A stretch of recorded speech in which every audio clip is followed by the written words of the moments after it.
আজ আপনাদের শোনাবো পটুয়াখালী জেলার একটি গ্রামের ভুতুড়ে গল্প। সেই গ্রামে রাকিব নামে একটি ছেলে বাস করত।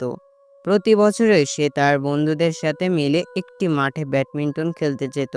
রাকিবের বাসা থেকে মাঠের দূরত্ব 1 কিলোমিটার। পায়ে হেঁটে যেতে আনুমানিক প্রায় 10 মিনিট সময় লাগতো। পথে যেতে কিছু বাড়ি আর কিছু তালগাছের সাথে দেখা হতো।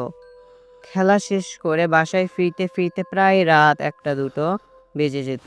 রীতিমতো একদিন সে খেলা শেষ করে বাড়ি ফিরছিল। হঠাৎ তাল গাছের কাছে আসতেই কে যেন খুব চেনা কণ্ঠে ডাক দিচ্ছে, রাকিব, রাকিব। রাকিব একটু থমকে পেছন ফিরে দেখে কেউ নেই।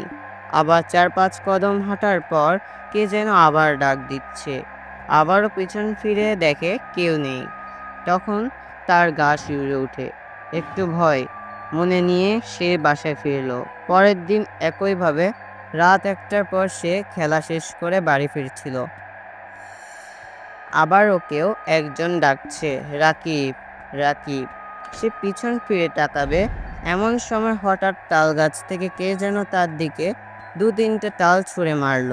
ভাগ্যিস তার গায়ে পড়েনি। এবার সে একটু ঘাবড়ে গেল আগের দিনের ঘটনা এবং বর্তমানে তার সাথে ঘটে যাওয়া ঘটনা নিয়ে। তারপরও সে ভীতিকর অবস্থায় নিজেকে সামলে নিয়ে সামনের দিকে এগোচ্ছিল। এমন সময় তার ডান পাশের তাল গাছে কি জানি একটা নড়ছে। হঠাৎ সে সেই দিকে তাকিয়ে দেখে সাদা কাপড়ে বিশিষ্ট এক মানব দেহের আকৃতি গাছের উপরে উঠছে। কিন্তু ওই দেহের মাথা ছিল নিচে। যেখানে হাত থাকার কথা সেখানে পা, এবং যেখানে পা থাকার কথা সেখানে হাত। এই দৃশ্য দেখে সে তার জ্ঞান হারিয়ে ফেলে। কিছুক্ষণ পর এক ভদ্রলোক হেঁটে যাচ্ছিল। তখন রাকিবকে ওইভাবে পড়ে থাকতে দেখে এবং বাসায় নিয়ে আসে। পরের দিন যখন রাকিবের জ্ঞান ফিরে তখন তার ভীষণ জ্বর। অনেক ডাক্তার, কবিরাজ দেখানোর পরও তার সুস্থতার আশা করা যায়নি।